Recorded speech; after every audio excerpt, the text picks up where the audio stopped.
Bom dia, gente. Todo mundo me ouvindo bem? Tudo certo? Bom, então, gente, eu vou apresentar, principalmente partindo de um texto, digamos, porque eu sou muito desorganizada na fala e é o melhor jeito que, garanto para vocês que é o melhor jeito que a gente tem para compartilhar. Então, realmente, essa é uma apresentação que tem a ver com um relato de experiência, assim.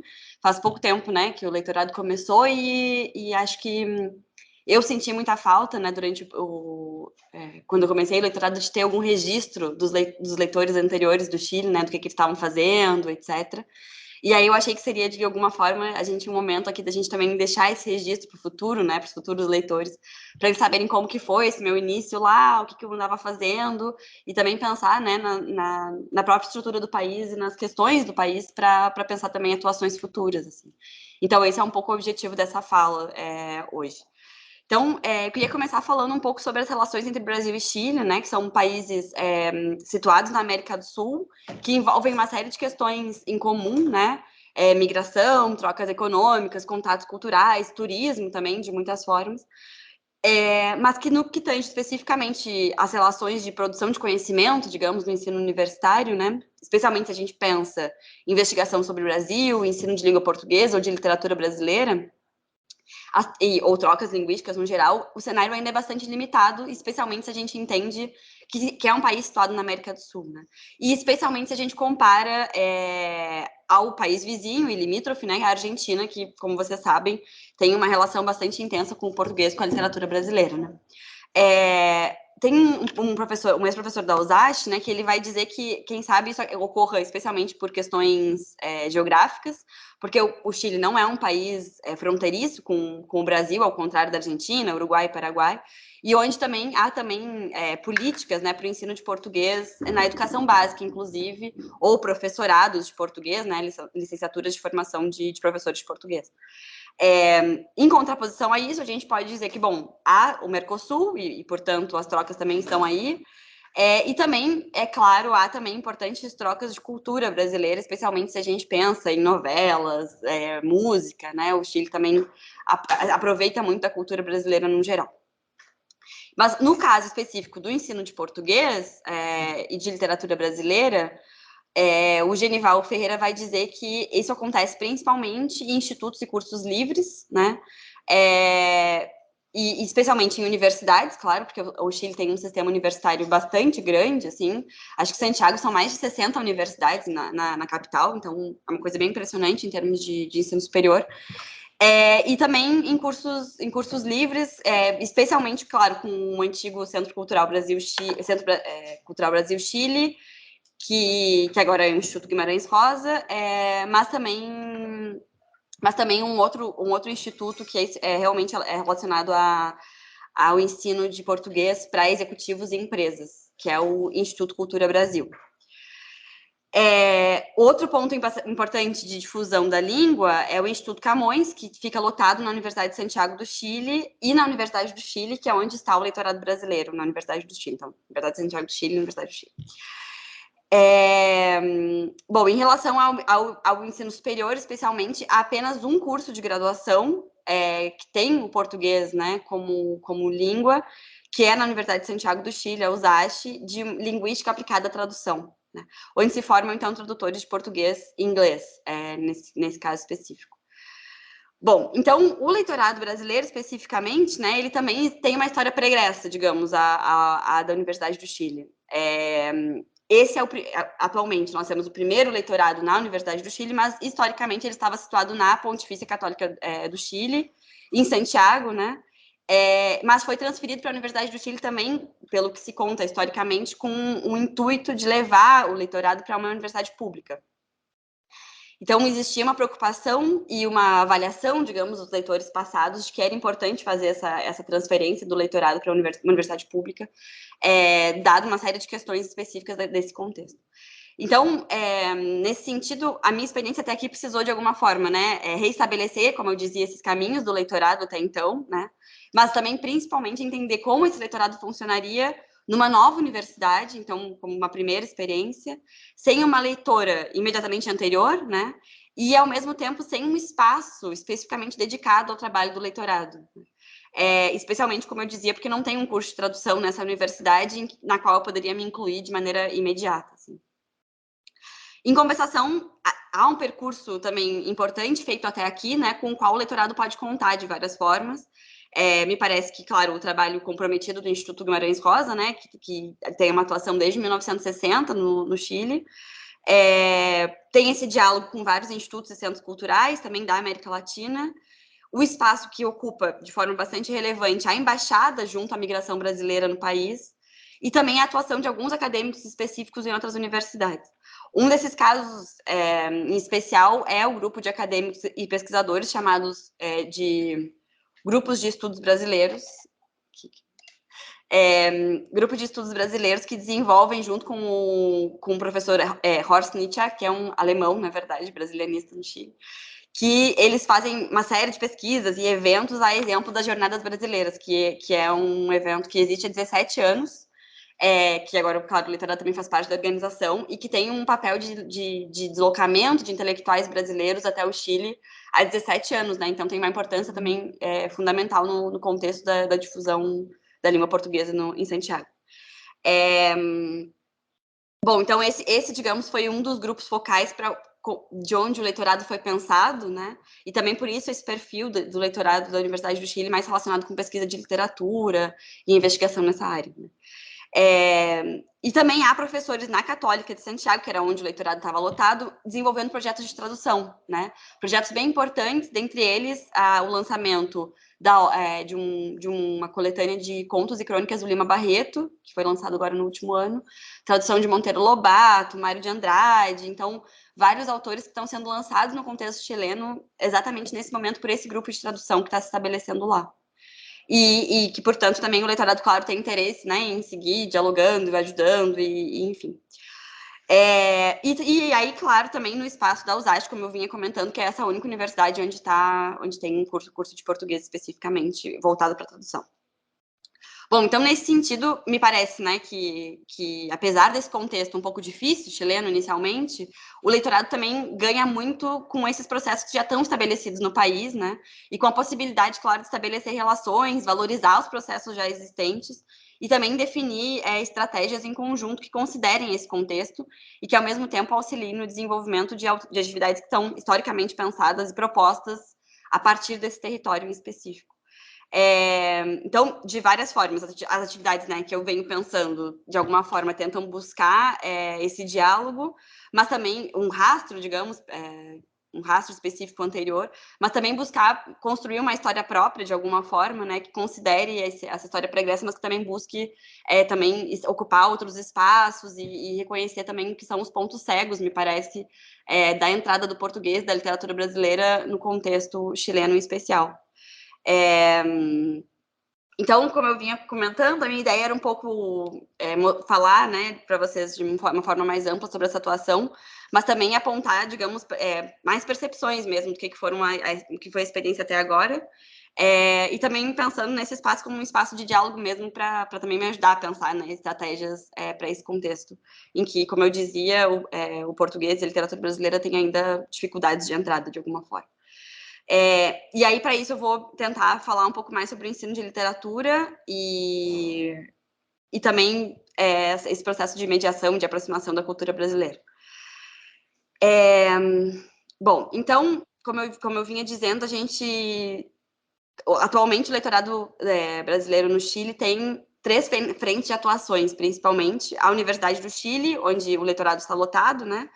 O Instituto Guimarães Rosa, que também a gente tem organizado algumas atividades, e a Universidade de Santiago do Chile, sobre a qual eu vou falar também. Então, na primeira universidade em específico, eu tenho atuado especialmente em cursos de língua portuguesa no Centro de Línguas e Culturas, que é um curso de extensão pago na universidade, e que oferece cursos para um público externo, e também atuado em cursos de pós-graduação e de graduação, né? Os cursos de pós, especificamente, eles têm sido acompanhados a esse professor, como eu vinha comentando com vocês, que é um brasilianista e que é o responsável, em geral, por cursos de literatura brasileira na universidade, mas sempre conectados com literaturas latino-americanas, né? Então, nunca tem um curso de pós que é como diretamente voltado à literatura brasileira.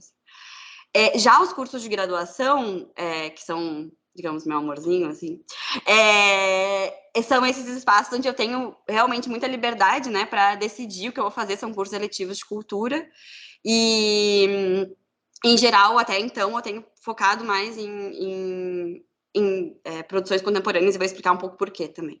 Então, nesse contexto, eu também queria comentar que há uma dificuldade de entrada a princípio, né, do leitorado na universidade, dado que não há um curso de português, e, ao mesmo tempo, havia também, digamos, uma certa dificuldade do corpo docente de entender que haveria espaço para cursos dedicados ao Brasil ou português no espaço da universidade, da graduação.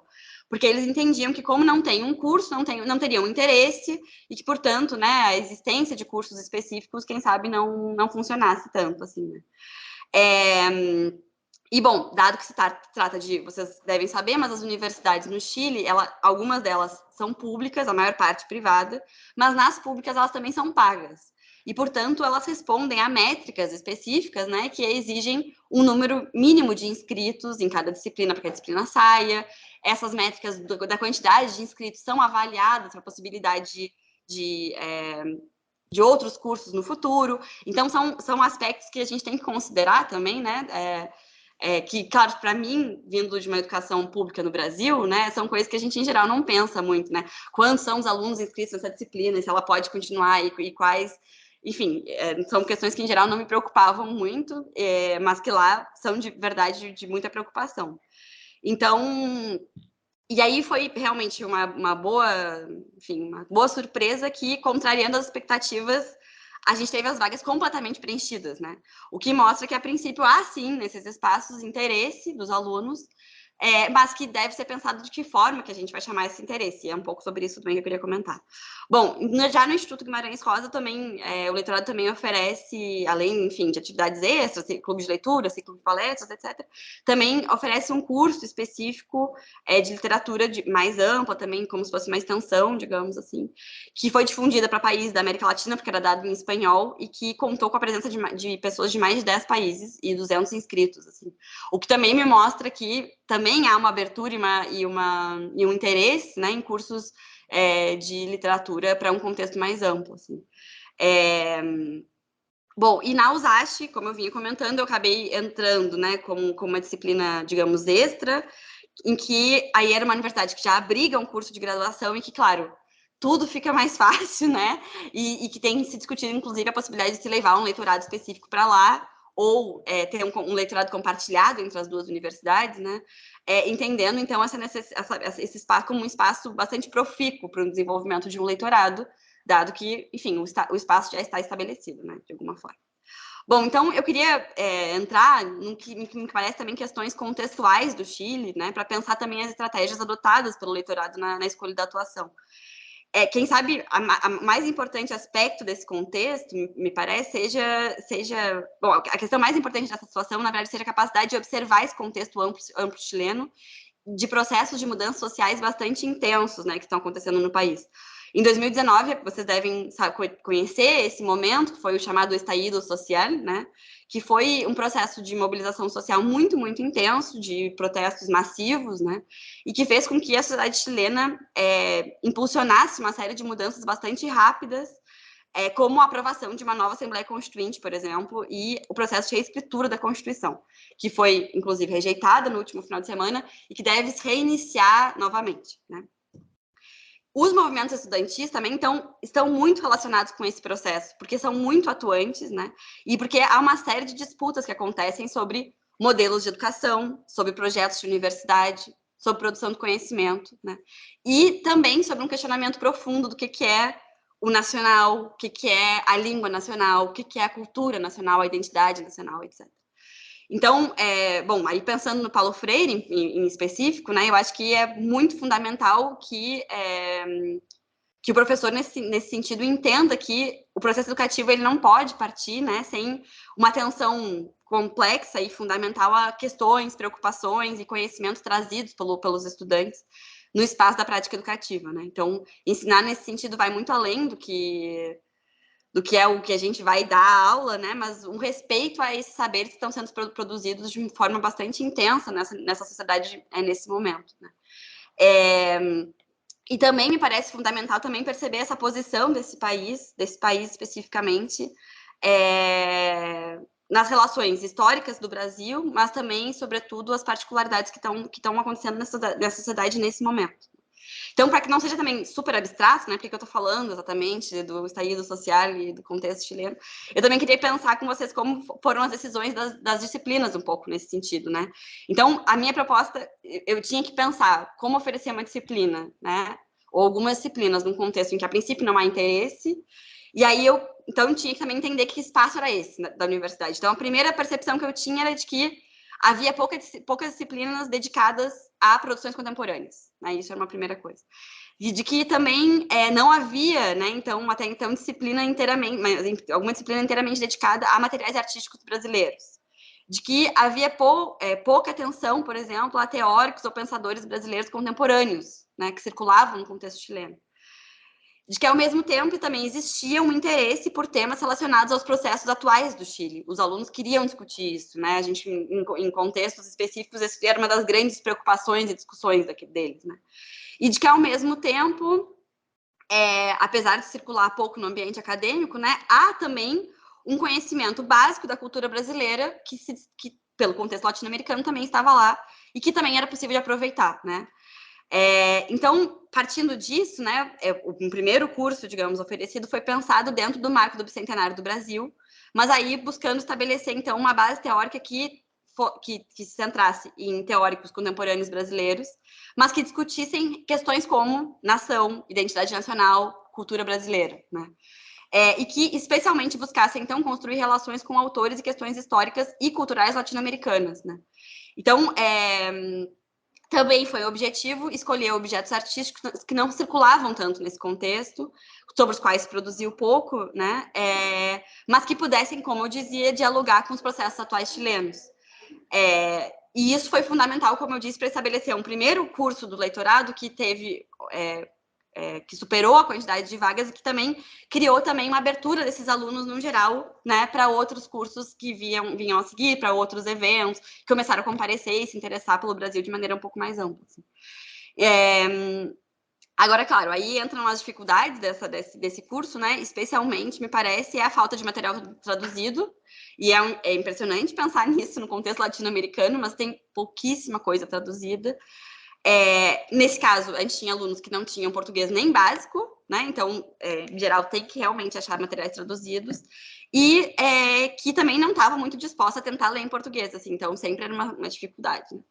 E então, nesse caso, também as escolhas se deram nesse sentido para se optar, digamos, por exemplo, era um curso de cinema, música e literatura. Então, ao invés de por exemplo, discutir um álbum, a gente escolheu, por exemplo, o Amarelo, do Emicida, que aí tava com legenda, né? E aí os alunos, assim, o absoluto hit desse curso foi o Amarelo, também por isso que eu trouxe esse exemplo, porque eles amaram, enfim. Então, ou, por exemplo, eu queria discutir poesia marginal, né? Literatura marginal, não poesia literatura marginal. Mas eles não conseguiam ouvir, né, o slam. Então, aí eu levei um documentário slam, que chama Slam, a Voz do Levante, e aí, a partir disso rolou esse movimento, né? No caso da Conceição Evaristo, por exemplo, não há romances traduzidos para o espanhol, que eu acho uma loucura. Então, aí a gente achou alguns poemas e a partir desses poemas pôde trabalhar, né? Também nesse sentido, me parece... queria comentar, né, que também queria comentar, bom, que a literatura, então, me parece um desses gêneros, digamos, desses gêneros discursivos e objetos artísticos, né, que é capaz também de criar muitos pontos de encontro, né? E nesse sentido, por exemplo, também era muito importante fazer as relações intertextuais possíveis. Então, por exemplo, a gente discutiu, né, a Carta do Pero Vaz de Caminha, a Carta dos Guarani Kaiowá, junto com um texto fundacional do chileno, que é o Pedro de Valdívia, né, que também tem a chegada dos espanhóis. Então, essas possibilidades de diálogo me pareceram das mais profícuas assim do curso, porque conseguiam fazer digamos, uma passagem que é temporal, que é geográfica, né, e que também é intertextual dentro desse contexto. E também queria comentar com vocês que eu, em geral, eu também não optei, né, por uma suposta facilidade da linguagem, assim, mas sim por, e eu já estou terminando, e por uma possibilidade de uma análise temática que cause relações, né, e que aposte de muitas maneiras no que seria uma mediação desse texto literário para diferentes contextos, assim. E também me parece fundamental aí dizer que essas escolhas desses temas e desses textos também me pareceu também fundamental para desconstruir estereótipos sobre o Brasil, né? Porque como chega uma cultura massiva muito intensa, tu pensa assim, não, mas é o Chile, tá do lado. Mas aí não, tu pergunta o que é o Brasil? É futebol. É carnaval. E também né? Ou, por exemplo, uma discussão sobre racismo que apareceu, eles, não, mas no Brasil não existe racismo, como assim? 50% das pessoas são negras, como é que vai ter racismo? Então, esses são processos, né, que me parece a literatura também possibilita nesse espaço, né?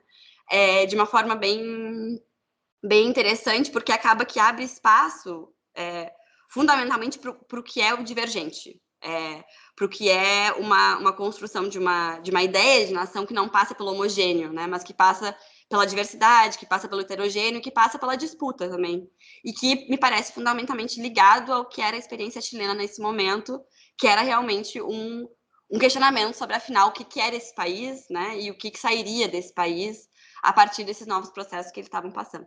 Bom, tinha mais uma série de outras questões que eu queria falar, mas fica para a conversa do corredor, gente, e é isso. Obrigada pela paciência, especialmente.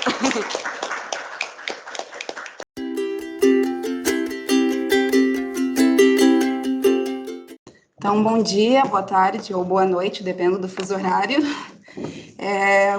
Bom, eu vou apresentar o trabalho Leitura que Vem, Experiência que Fica, a Biblioteca Itinerante como formadora de leitores e de professores. O objetivo da minha apresentação, então, será relatar as ações desenvolvidas pelo Programa Leitorado em São Tomé e Príncipe, no ano de 2022. Mais especificamente, bom, são ações de um projeto desenvolvido neste ano, na ilha de São Tomé, para refletir sobre os usos e as funções sociais da leitura neste projeto de biblioteca itinerante. Então, na apresentação, eu inicio abordando os objetivos do projeto, apresento como que ele está estruturado, quem é o público-alvo, quem são os participantes envolvidos na iniciativa, e mostro também por quais lugares nós já transitamos e exponho também as atividades que foram desenvolvidas. E aí, por fim, eu trago algumas questões sobre o projeto para respondê-las. Então, o objetivo Ou falo, de repente, mais distante? Acho que sim. Sim. Tá. Então, alguns objetivos do projeto. Contribuir para a democratização do acesso à leitura literária, para a formação de professores e bem como para a promoção das culturas ou das culturalidades, como dizia o professor Nelson, são-tomenses e brasileiras. Então, este projeto tem 3 vertentes. Nós temos um grupo de estudo em que nós lemos textos teóricos sobre mediação de leitura, letramento literário e mediação, né, literária. E aí também temos um grupo de mediação de leitura em que estudantes do curso de língua portuguesa da Universidade de São Tomé e Príncipe, neste grupo nós desenvolvemos ensaios e leituras de textos infanto-juvenis para trabalhar com as crianças na biblioteca itinerante, desculpa. E também temos as visitas às comunidades, justamente para fazer esse trabalho. Então, é um projeto que envolve várias ações, certo? Para podermos fazer um trabalho bem feito com as crianças, certo? E aí também chamou a atenção, acho que é interessante falar, né, sobre a parte teórica, que é o entendimento da leitura como uma prática socialmente construída, que não é algo que se adquire de modo inato, por gosto ou por aptidão, pura e simplesmente, mas a ideia de que a cultura de ler é algo que precisa ser fomentada e nutrida, né? Então, é com essa ideia, partindo desse pressuposto, que nós fazemos também esse projeto. Então, aqui vocês têm as fotos do grupo de mediação de leitura. Então, o nome do grupo é Leituragem, quem lê viaja. Então, esses também são estudantes do curso de língua portuguesa do 3º e do 4º ano. Aqui nós temos o mapa de São Tomé e Príncipe. Eu vou mostrar um videozinho com uma animação para vocês verem os lugares por onde nós já fomos com o projeto de biblioteca itinerante. Então, para quem não conhece, deixa eu ver se vai passar, acho que sim. Bom, São Tomé e Príncipe é um país que fica localizado no Golfo da Guiné. Temos 200 mil habitantes, então é um país pequeno, né? O português é a língua oficial, mas também são faladas outras línguas. Ali onde tem a casinha é a universidade, e aí depois onde tem os ícones de livros, são os lugares por onde nós já fomos. Então, nós começamos primeiramente em escolas que são próximas da universidade, a escola primária 12 de julho, fomos também para um jardim infantil, perto também da universidade, fizemos também essa atividade de mediação de leitura no Centro Cultural Brasil São Tomé e Príncipe, também, que é nosso parceiro na atividade. E aí depois fomos para zonas mais distantes, como Monte Café, então é uma roça que tem em São Tomé e Príncipe. Fomos também para o sul da ilha, para uma comunidade que é próxima à roça São João dos Angolares. E também fomos para, deixa eu ver aqui onde está, fomos para a Escola do Conde, em São Tomé e Príncipe. Então, na região norte, na região sul também, e na parte mais próxima ali da capital, certo?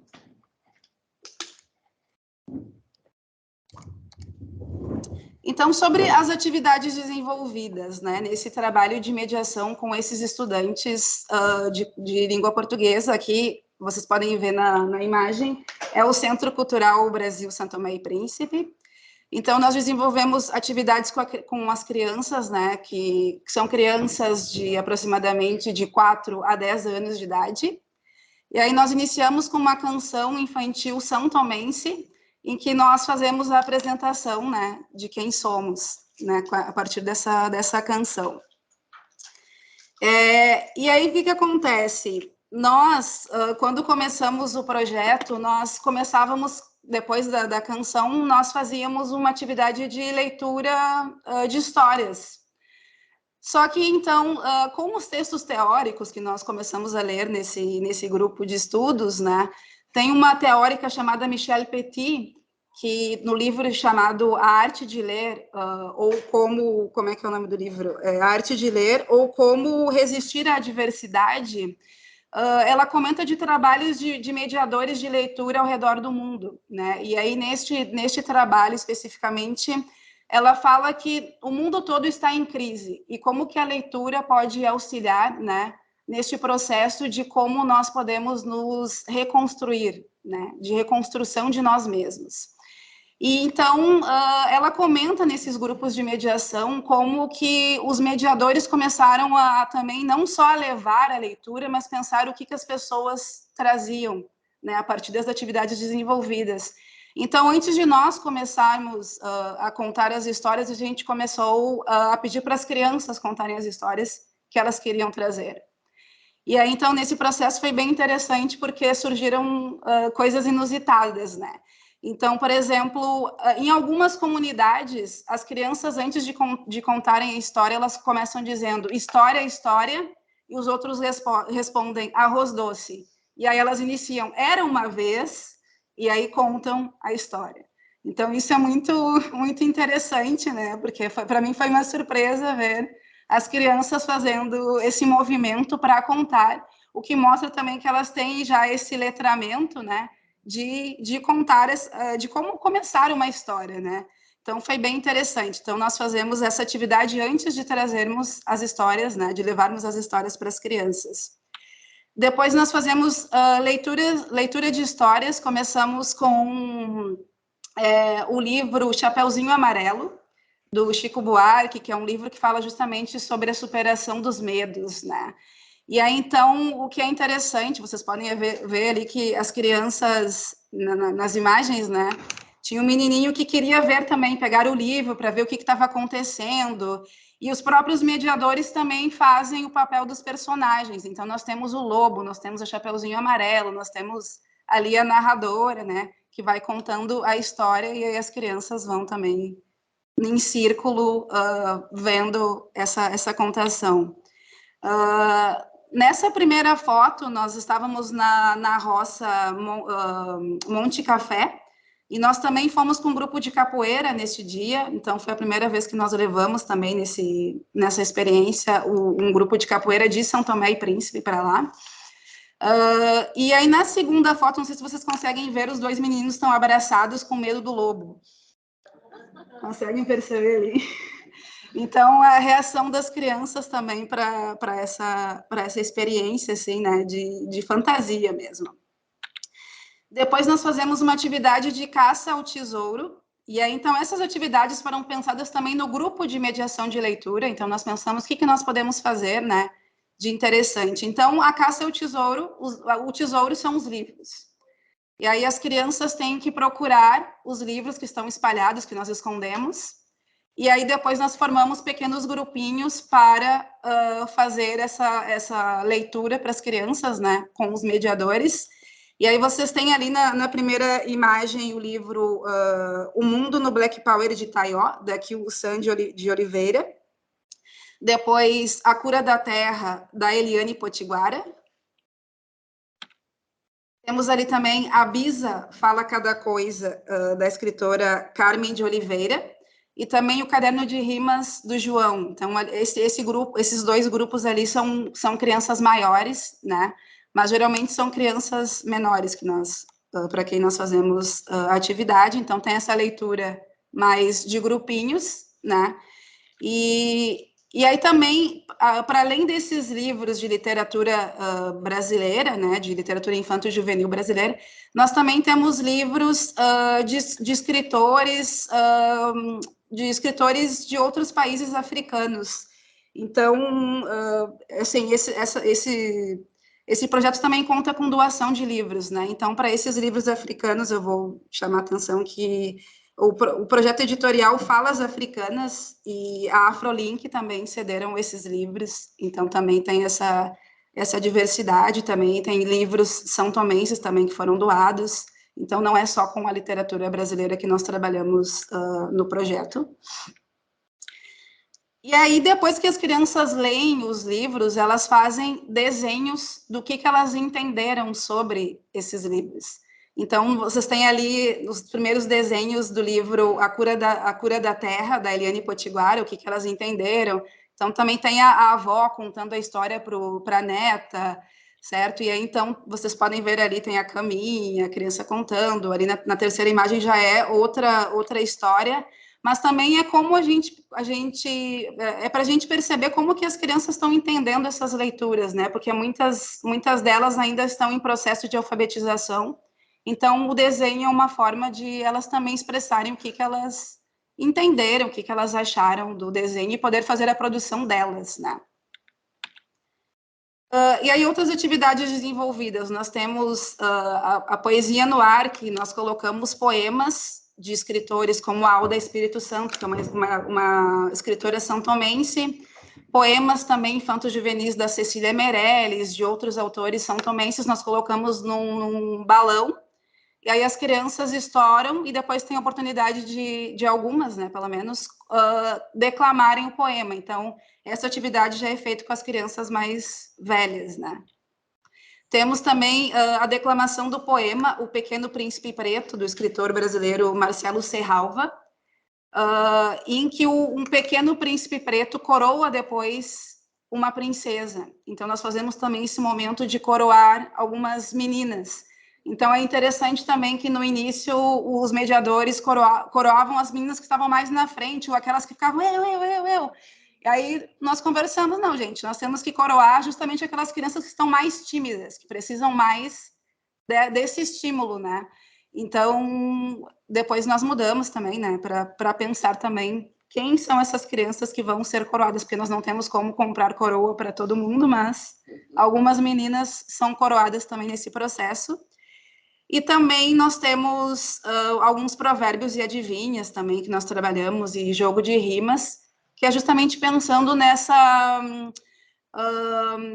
ideia de que a gente precisa também chamar as crianças para a literatura para que elas não virem as costas, né, para o texto literário. Então, o provérbios e adivinhas também tem a ver muito com a questão da tradição oral, de uma questão de recuperação dessa tradição, né, a partir da leitura, certo?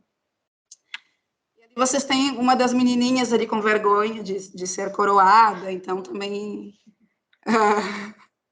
é um processo bem legal. E aí depois também nós temos mais uma leitura de um texto são tomense, em que as crianças fazem a dramatização, elas são as personagens, então nós chamamos algumas crianças para fazerem essa interpretação, e depois elas vão, enquanto a narradora vai falando, as crianças vão fazendo as ações, né? Porque também é uma forma das crianças participarem também mais, né, do projeto. E aí, então, em relação às conclusões, o projeto, ele forma leitores, né, porque o meu título sugere isso, mas a resposta é não. Por que não forma leitores, né? Porque como é um projeto de biblioteca itinerante, nós não temos uma constância nessas comunidades, certo? E como eu falei no início, essa formação de leitores demanda um tempo, né? É uma cultura que tem que estar sempre sendo nutrida. Mas, embora não forme leitores, essa iniciativa, pelo menos, ela faz com que as crianças não virem as costas para o livro, porque, assim, tem uma das mediadoras que também participam do grupo de estudos, que ela estava indo para o grupo de estudos e encontrou um ex-colega, e ela estava lendo ali um texto, e o colega comentou assim, o que tu estás lendo? E ele disse assim, não, mas a leitura não é para mim. Então, é isso que nós não queremos, né? Nós levamos esse projeto de biblioteca justamente para que as crianças não digam isso, a leitura não é para mim, para que elas sintam e vejam que o livro pode ser um amigo, certo? Então, não formamos leitores, mas também as crianças têm experiências significativas, acreditamos, né, neste período em que nós fazemos este projeto. E aí o projeto contribui na formação de professores? Aí eu posso dizer, eu acredito que sim, porque esses professores que estão participando, tanto do grupo de estudos como do grupo de mediação, eu acredito, né, que eles irão já para a sala de aula com uma outra postura em relação ao trabalho com texto literário, né? Porque lá em São Tomé e Príncipe também há a cultura da ficha de leitura, né? Então, ler textos literários que mostrem outros modos de pensar a literatura, né? Ou como tem um teórico que diz, né, que esse professor de literatura é mediador, e como também, ao mediar o texto literário, como ele também pode ensinar, né? Então, acredito que esse movimento, como não é só ir para a comunidade, mas também há esse grupo de estudo, né, de ler teorias sobre isso, porque o projeto também ajuda e fomenta a pesquisa também, né? É interessante para a formação de leitores também, porque os mediadores, eles leem os textos literários, né, infanto-juvenis, eles ensaiam, eles pensam em como contar, em como atuar com o corpo, né, em como... Enfim, a gente reflete muito sobre como cada vez mais sermos melhores mediadores, né, para fazer essa atividade. E aí a pergunta, né, quais são os usos e funções sociais da leitura no projeto? Então, a leitura, ela é utilizada, né, com vistas à democratização do acesso ao livro, porque o acesso ao livro em São Tomé e Príncipe, assim como em outros países, não está garantido. Então, esse projeto, eu acho que ele é essencial para isso, porque não são em todos os espaços que nós temos o acesso a esse livro, né? E a leitura, ela é utilizada como lugar para fantasiar, para criar histórias, para produzir, para dramatizar, fortalecer a autoestima, compartilhar com os colegas, brincar e desenvolver a ludicidade, certo? Depois eu ainda não comentei que nós terminamos também com uma canção, tá? Uma canção são tomense. E o projeto tem como eu comentei, tem como objetivo que as crianças não virem as costas para o livro e que tenham o livro como um amigo, algo que não é que está no pedestal, algo que é distante deles, não. Algo que pode ser também para eles, né? E no projeto, a leitura também serve para o desenvolvimento da construção de pesquisas, aí pensando nesses professores, né? No desenvolvimento da formação de professores, na ampliação do repertório cultural dos professores e no desenvolvimento também de leitores, porque os professores também, ao participarem do projeto, eles também são leitores, porque não há como ser mediador sem ler, né? Afinal de contas. E acredito que nesse projeto seja, então, esse espaço para a formação de professores leitores de língua portuguesa e também seja um lugar para o exercício e desenvolvimento da cidadania. E aí, com isso, eu acabo a minha apresentação. E aí, se alguém quiser me contatar, aqui está o meu e-mail. Muito obrigada.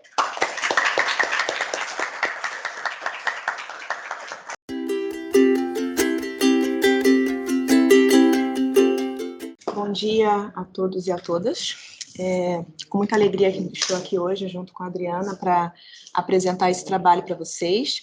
A cultura brasileira na Hungria, um estudo preliminar sobre representações sociais. Esse trabalho está sendo desenvolvido em parceria com a professora Adriana, mas também com uma aluna minha, lá da universidade onde eu trabalho, né, a Fanny Verônica. Infelizmente, ela não vai poder participar da apresentação hoje, porque ela está se mudando para Portugal, e nesse exato momento ela ainda está no ônibus, chegando no Porto. Então, e o ônibus não tem Wi-Fi, então não existe a possibilidade dela poder participar, infelizmente. Enfim, vou contextualizar rapidamente, né, a ideia desse trabalho.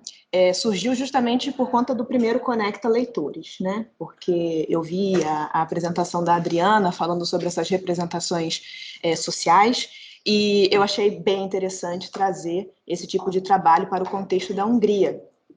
E assim que eu me tornei leitora nessa universidade, além das aulas de prática de língua, eu também passei a ensinar cultura brasileira, né, do ponto de vista teórico, e eu me apaixonei. Essa que é a verdade. Eu amo estudos culturais e aí não queria deixar passar essa minha experiência, né, lá na Universidade Oxford-Lorand, apenas assim com a minha experiência na sala de aula. Eu queria concretizar isso num trabalho. Então surgiu essa oportunidade aqui.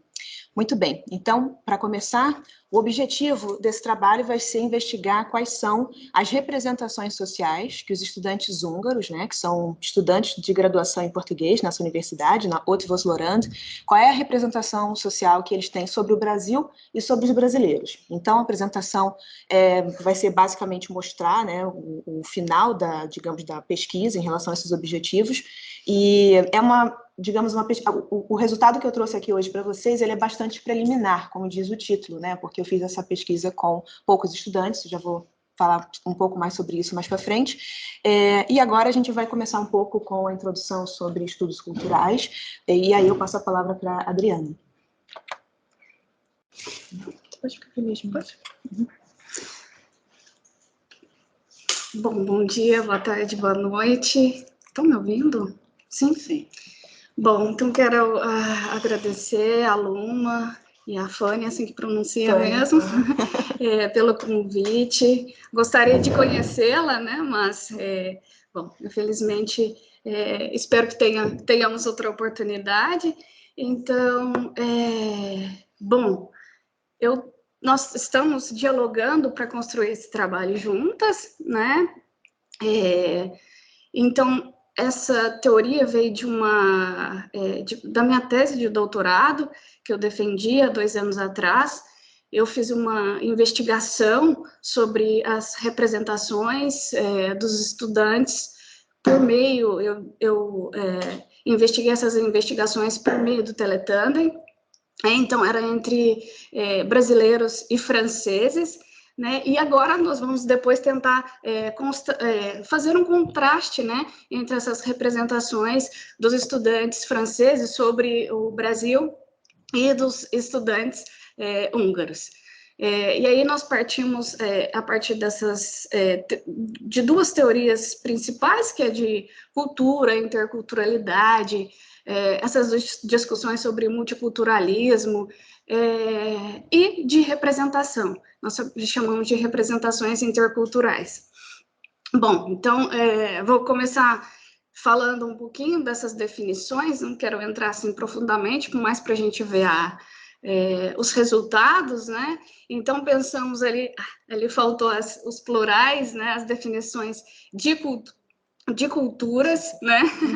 E, então, a gente pensa a cultura a partir desses 3 autores e mais alguns, né?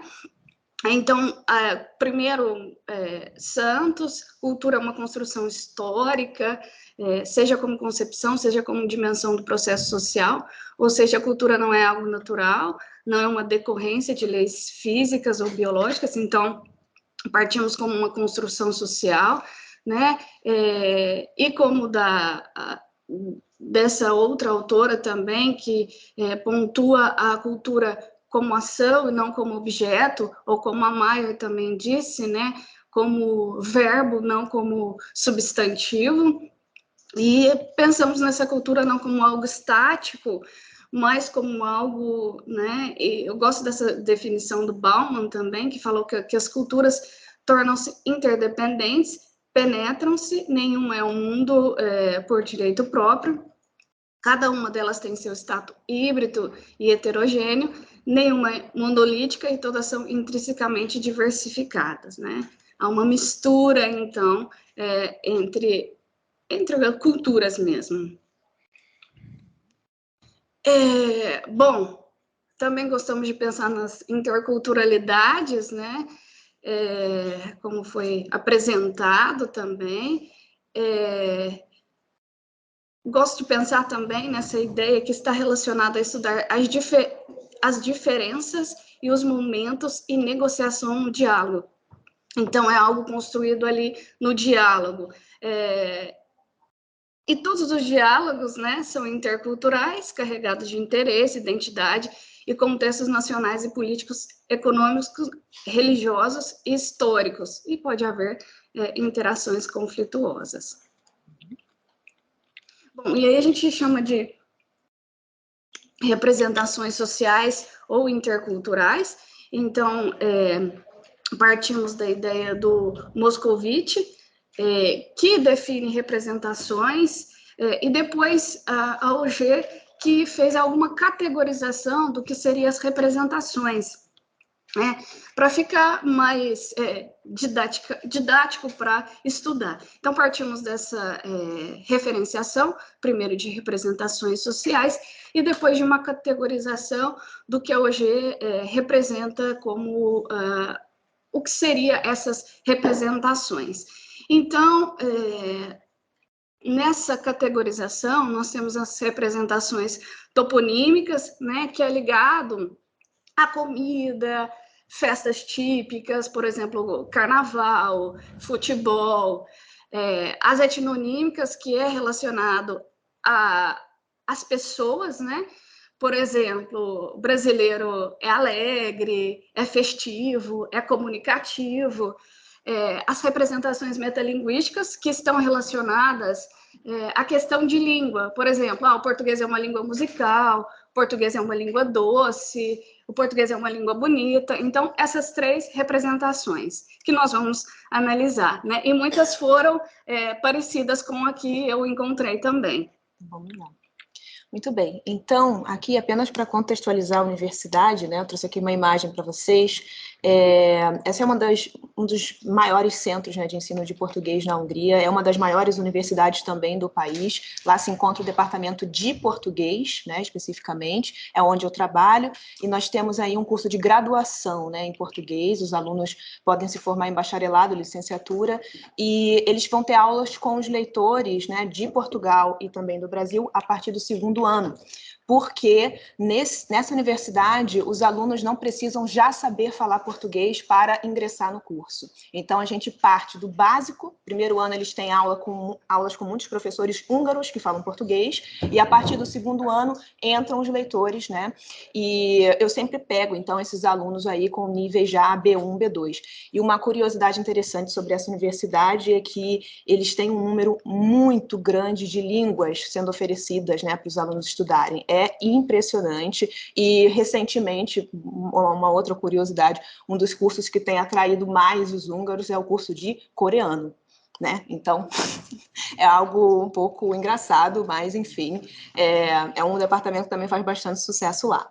Muito bem, então, queria falar um pouco sobre a metodologia da pesquisa, né? Como que nós vamos concretizar esse objetivo. Nós estamos fazendo uma pesquisa qualitativa interpretativista, né? Então, aqui nós não estávamos muito preocupados com um grande número, né, de participantes, mas estamos mais focadas na questão sobre a interpretação, né, do que a gente está observando nesse contexto específico dos participantes. O corpus, então, foi gerado em fonte natural, né?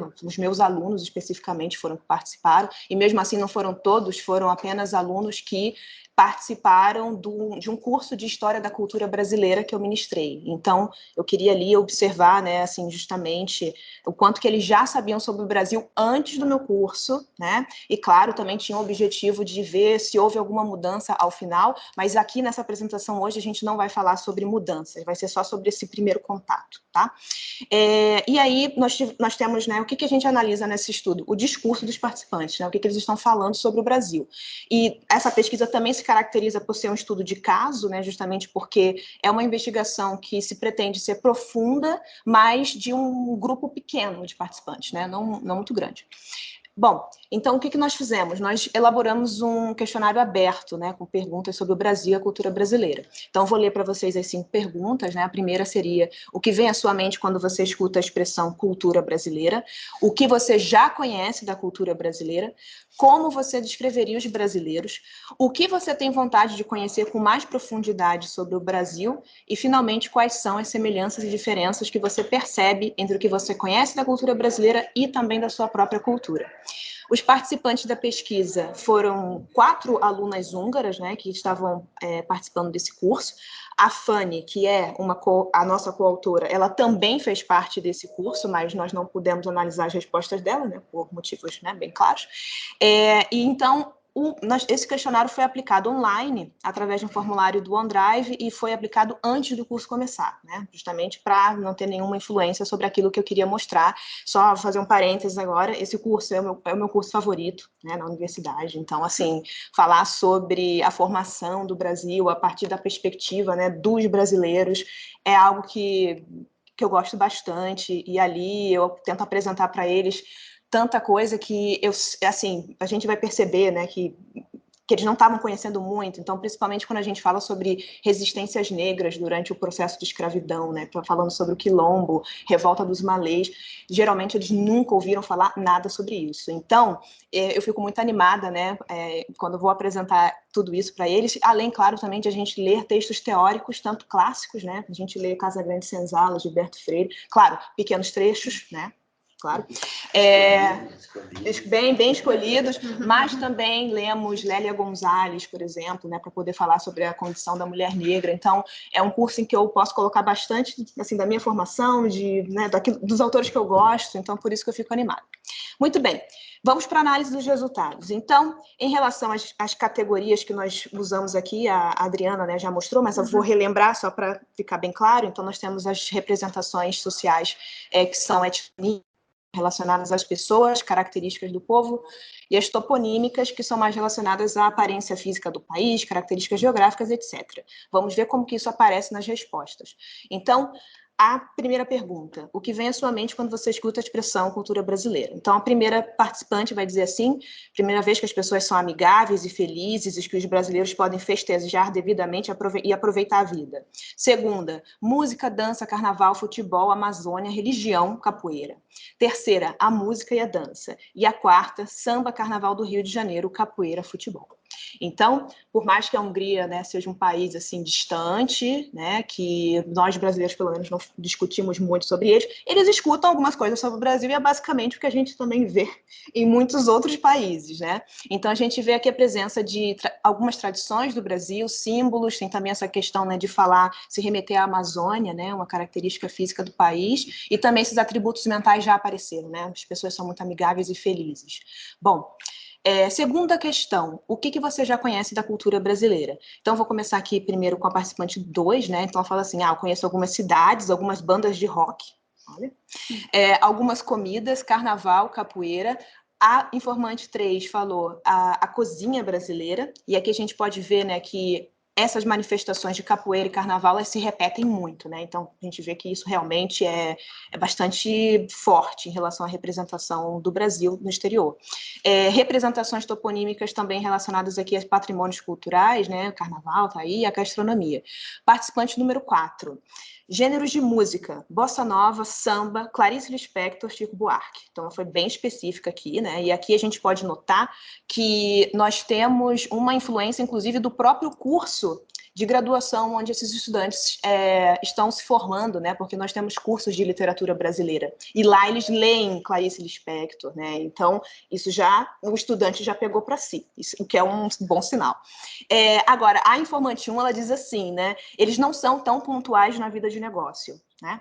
E aí nós podemos já observar, né, que já surge aí uma questão assim, temos estereótipos positivos, claro, mas já um estereótipo negativo aparece, e isso, de certa maneira, também está relacionado com o estereótipo da América Latina, né? Os povos latino-americanos também são descritos assim. Como você descreveria os brasileiros? Então, assim, em todas as respostas, a palavra amigável apareceu, e em 3 respostas a palavra aberto, né? E aqui eu só queria relembrar esse conceito super famoso, né, do Sérgio Buarque de Holanda, que ele coloca no Raízes do Brasil, né, para falar sobre a cordialidade do brasileiro, basicamente para dizer que o brasileiro é uma pessoa que é muito levada pela emoção, seja para o bem, seja para o mal. E na teoria do Sérgio Buarque de Holanda, ele vai dizer que essa cordialidade, ela tende a desaparecer quando o Brasil começa a se urbanizar, né? Porque ele vai explicar a origem dessa cordialidade justamente no contexto de colonização do Brasil, em que você tinha esse senhor de escravos, né? Que ao mesmo tempo ele não tinha digamos, uma instância superior que poderia de alguma maneira influenciar os atos dele dentro daquele contexto. Então ele era o senhor de tudo, né? Ele era dono de tudo, ele fazia o que ele queria, e aí a gente tem, digamos, a origem dessa cordialidade no nosso passado colonialista. É uma teoria bem interessante e a gente vai trazer para o trabalho dessa forma, né? Muito bem. Agora, o que você tem interesse, né, de conhecer mais sobre o Brasil? A maioria das respostas foi realmente focada nessas representações toponímicas, né? Eles querem saber mais sobre gastronomia, arquitetura, costumes, tradições e festas, e algumas pessoas também queriam saber mais sobre a natureza dos animais, e também a informante 4, a participante 4, vai dizer a maneira de vida das pessoas, especialidades da língua falada também, maneira do pensamento dos brasileiros e fenômenos sociológicos. Então, essa aqui está bem focada em conhecer bem profundamente o Brasil, o que é ótimo, né?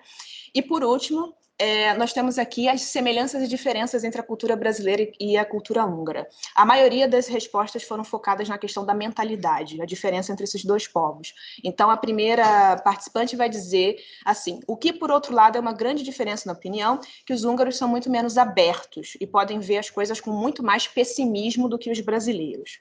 2, a participante 2, o estilo de vida é muito diferente, os húngaros são mais fechados e pessimistas.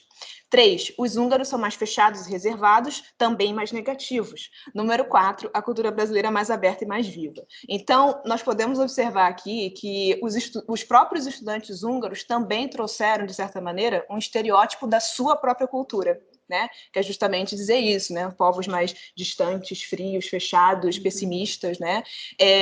Então, a gente vê que alguns estereótipos que está presente na representação deles da cultura brasileira, quer dizer, alguns outros estereótipos vão surgir, mas para a cultura húngara.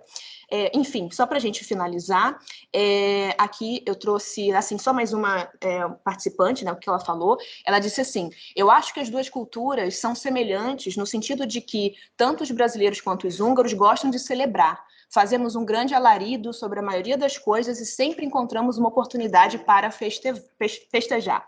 Então, o amor pela celebração é algo também que surgiu aqui para falar que húngaros e brasileiros podem ser iguais, né? Assim, existem semelhanças. Então, também a informante 3 diz, as festas húngaras baseiam-se mais nas festas cristãs, ela acha, né?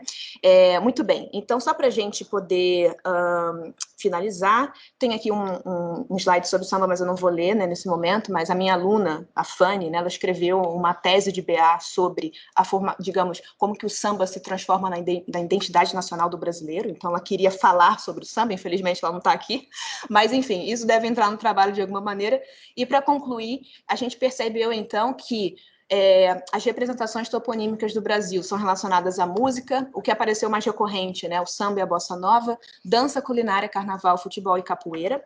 Representações etnonímicas, o brasileiro é um povo amigável, alegre e animado, isso apareceu na maioria das respostas, e a gente percebe que, apesar de termos muitas representações positivas sobre o Brasil, é também preciso desconstruir alguns estereótipos, né, que já surgiram aí nessas respostas iniciais. Então, uma das coisas que essa pesquisa vai me levar, né, justamente na elaboração de material didático para tentar discutir essas representações, sejam positivas ou negativas, né, a partir de música, literatura, filmes e, né, outros materiais. Então, eu termino aqui a apresentação. Muito obrigada pela atenção.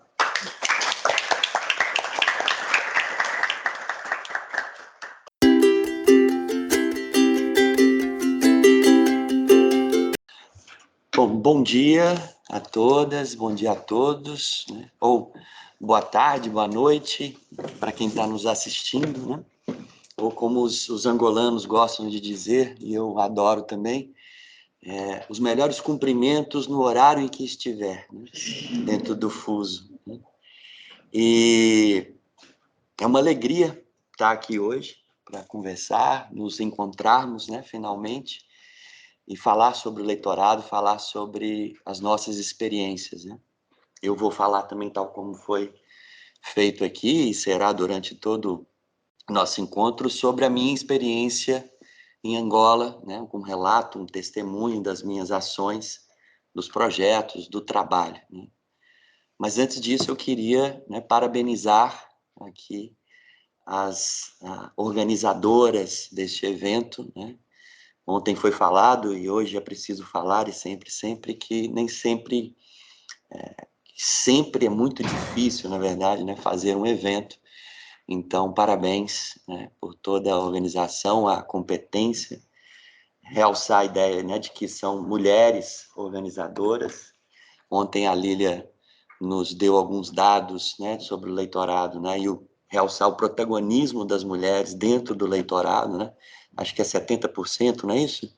75%, né, das mulheres do leitorado. Então, isso é muito importante, então parabéns, né? E por todo mundo envolvido nesse nosso encontro, do tamanho que ele se tornou, da possibilidade, né, de estarmos aqui juntos e nos conhecermos melhor, nos abraçarmos depois da pandemia, né, que não podia tocar, e de falar para quem quer conhecer mais sobre o programa Leitorado, sobre os nossos trabalhos, sobre tudo isso. Lembrar também que, não sei se na abertura foi dito isso, né, hoje é 7 de setembro, né, então um dia especial para a gente, nos 200 anos de independência, e talvez até mais importante que isso seja também uma comemoração dos 100 anos do nosso modernismo, né? De uma cultura brasileira que está sendo vista e revista desde então, né? Desde o ano passado eu tenho acompanhado vários e vários movimentos no Brasil para se falar do modernismo, e este ano, né, isso se tornou mais intenso, acho que desde a Semana de Arte Moderna isso está sendo feito, né, até hoje. E eu acho que, de alguma forma, dentro das culturas, né, dentro da língua portuguesa, variante brasileira, espalhada pelo mundo, e nós, como leitoras e leitores, também fazemos parte desse pensar, dessa reflexão sobre o modernismo, né, sobre a nossa transformação cultural, né, no que ontem a professora também lembrou da autonomia literária, da autonomia do brasileiro, né? Então, isso está tudo envolvido, né? Que faz parte também da minha apresentação aqui, que eu vou tentar fazer uma ligação com o que foi falado ontem, com o que foi exposto aqui pelas meninas, né? E que eu chamei, né, do leitorado brasileiro em Angola, mediação como saber no ensino, mas eu vou falar dessa ideia de experiência mesmo, né? Como professor e como mediador dessa relação de saber entre uma cultura brasileira com a cultura angolana, né? Que, dentro do meu contexto, né? Acho que uma coisa que todos nós sabemos, como leitores, né? É que nós trabalhamos bastante, né? Muito trabalho mesmo, né? Nós fazemos o trabalho dos professores universitários, como no Brasil, né? E alguns outros leitores, né? Tem os institutos, né? Nessa relação, tem o Celco-Brás, tem vários projetos aqui, ali, tudo mais.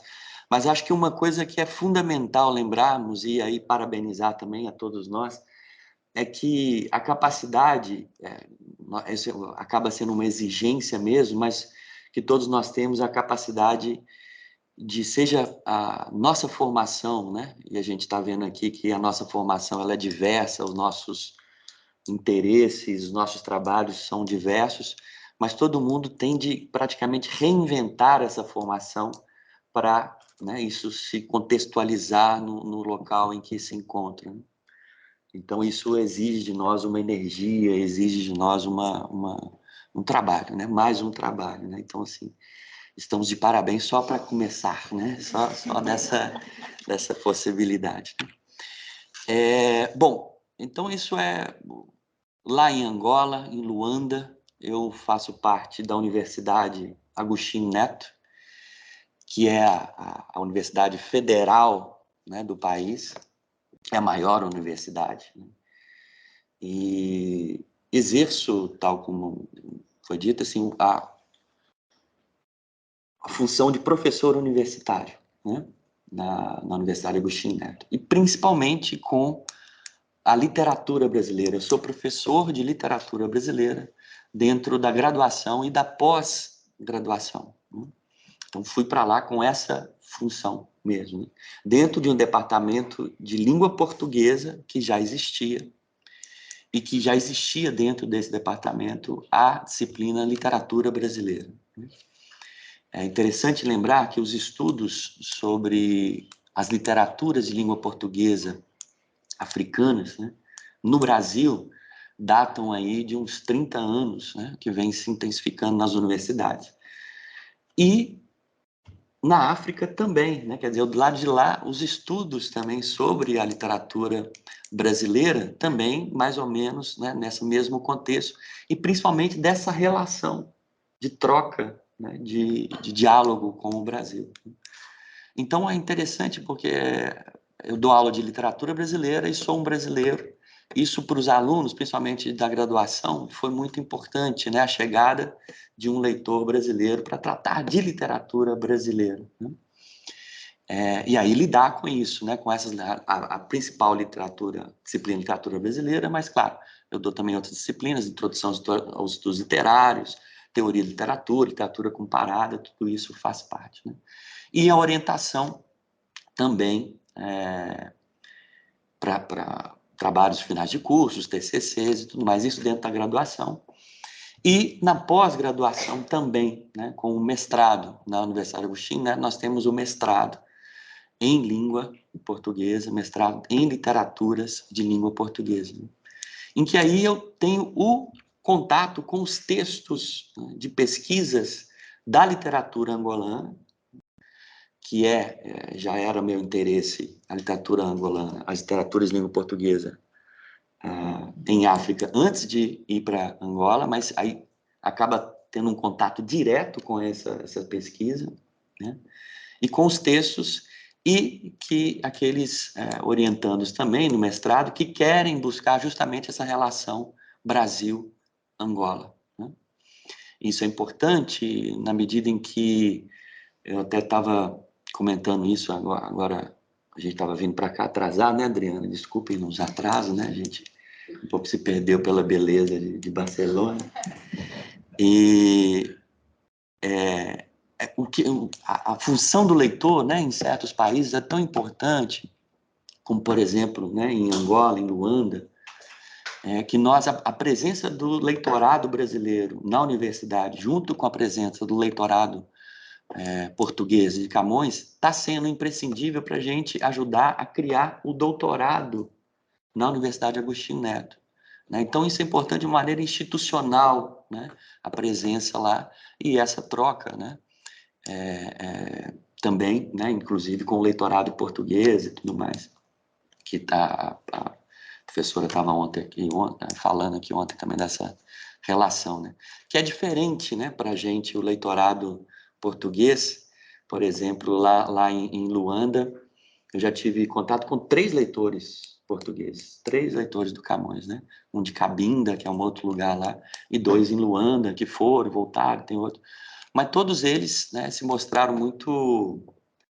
muito abertos, né, a essa relação mesmo, né, da língua e tudo mais. Acho que, no princípio, né, essa ideia...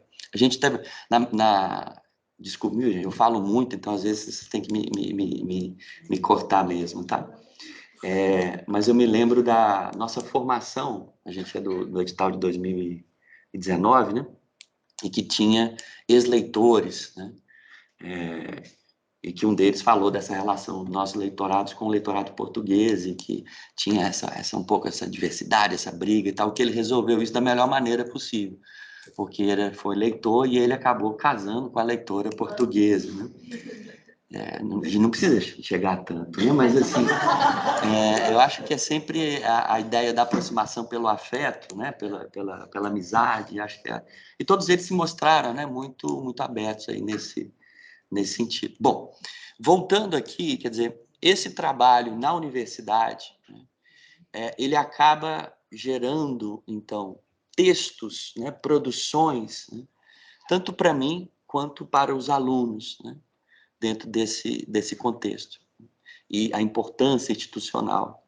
Só que, para além desse trabalho diário como professor universitário, né, também tenho ali 2 projetos de pesquisa, né, que o que foi a presença em Luanda, efetivamente, foi possível ter esse contato com a poesia contemporânea angolana, né, o que me levou, inclusive, né, a procurar, a participar de lançamentos de livro, conhecer esses novos autores, a relação, a circulação desses textos, né?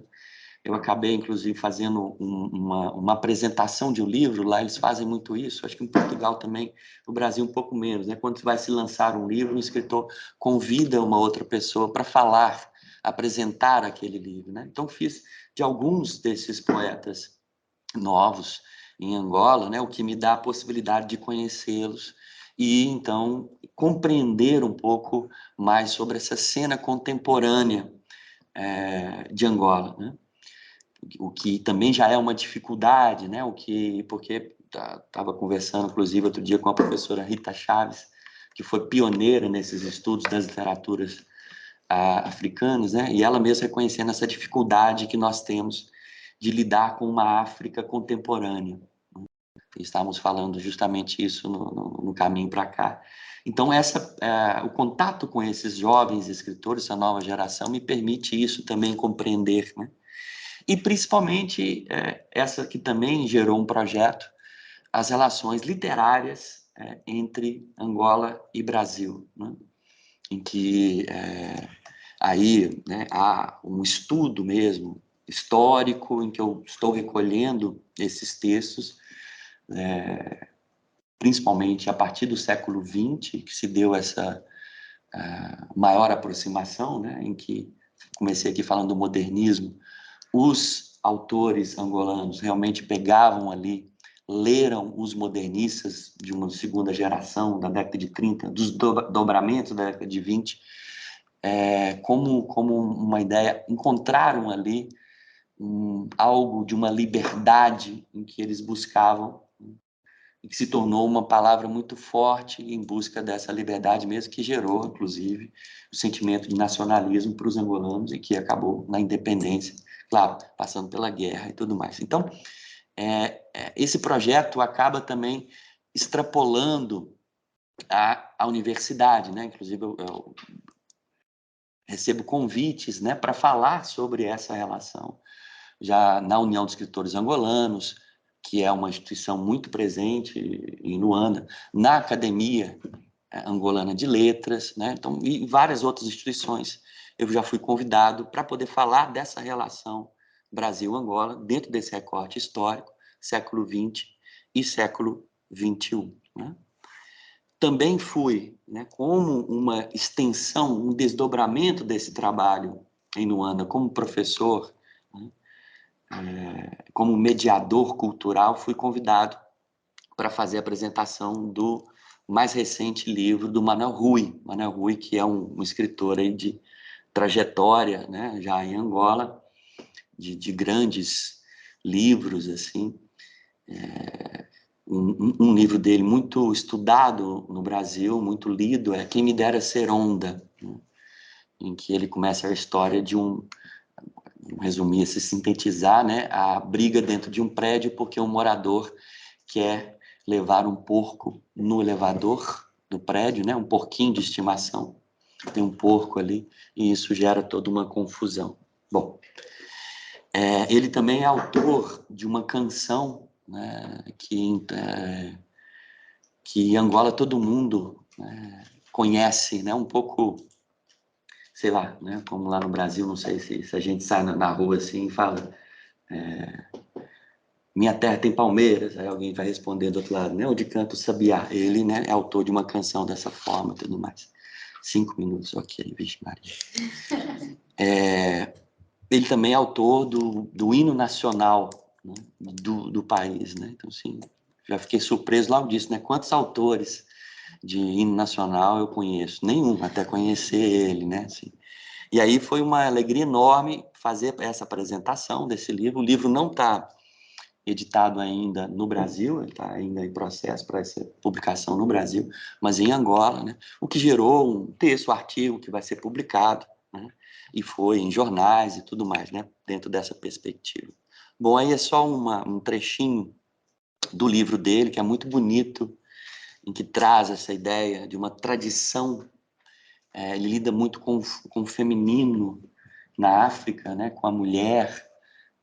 Ele tem uma expressão para esse livro que é a palavra curva, e que a palavra curva ela vai se desenvolvendo, né, como um trajeto. O nome do livro é Do Rio ao Mar, né, com essa travessia, quase que uma epopeia mesmo, assim, do rio ao mar, com essa palavra curva, que lembra dentro desse livro, dentro dessa trajetória, uma mulher grávida que a história vai se desenvolvendo. Muito bonito, né, depois vocês leem.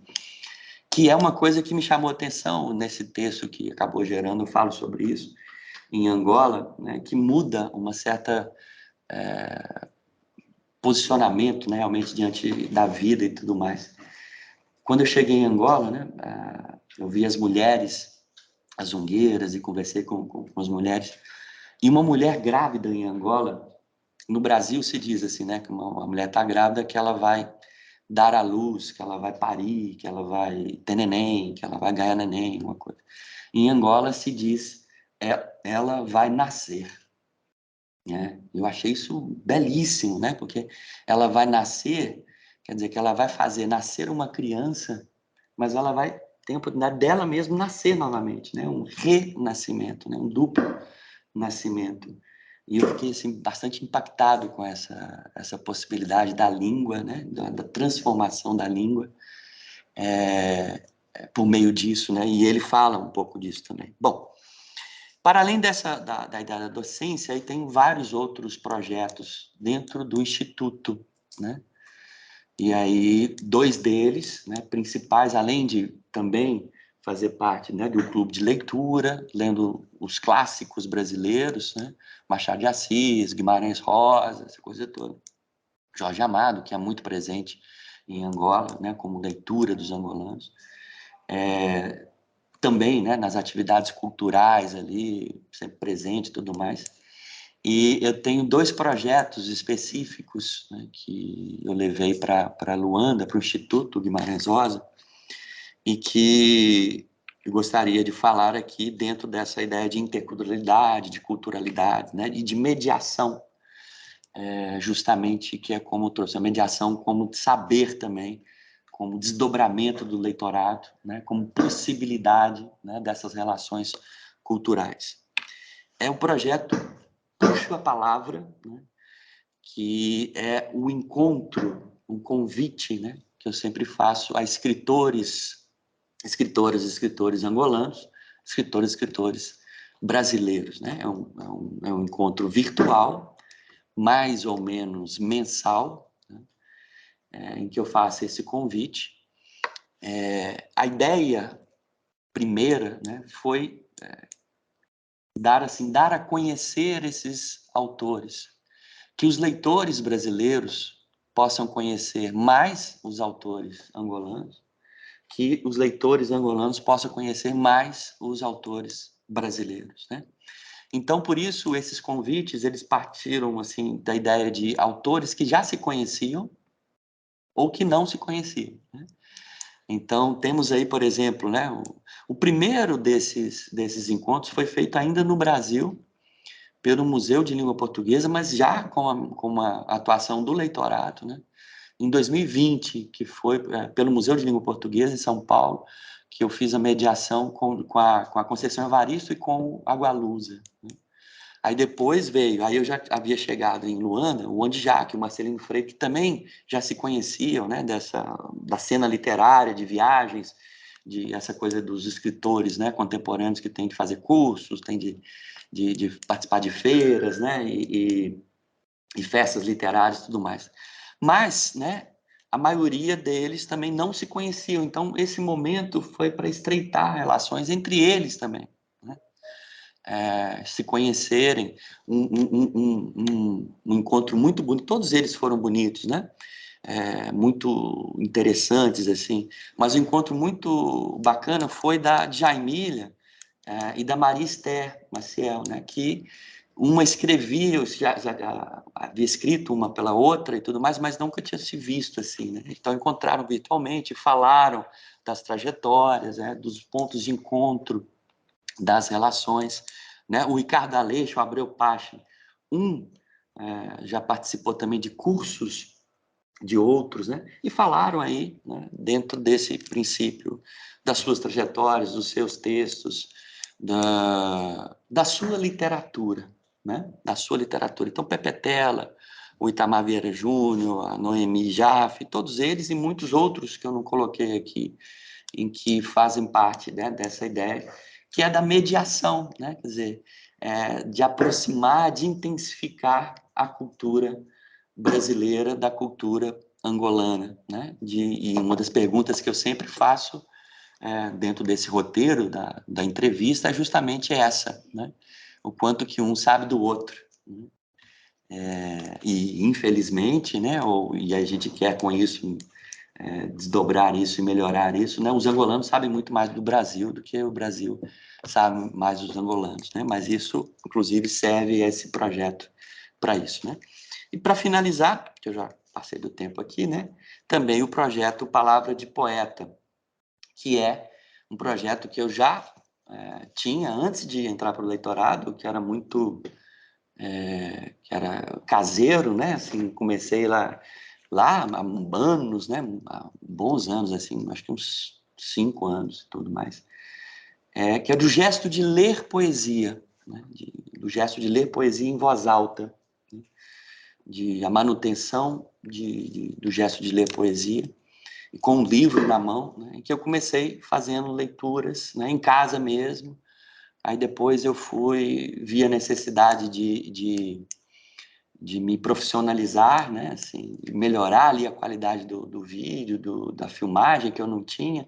Então, lá em Belo Horizonte mesmo, eu sou de Belo Horizonte, Minas Gerais, eu procurei, né, pessoas profissionais mesmo, e começaram a melhorar isso para mim, divulgando, então, a ideia, né, da literatura brasileira, e levei esse projeto para o leitorado, né, em Angola, em Luanda, e apresentei esse projeto para o MRE, que fez o projeto, e lá, então, nós estamos gravando agora a poesia angolana, né? E tive a sorte de encontrar uma equipe muito boa, que faz esses vídeos lindíssimos, belíssimos, né?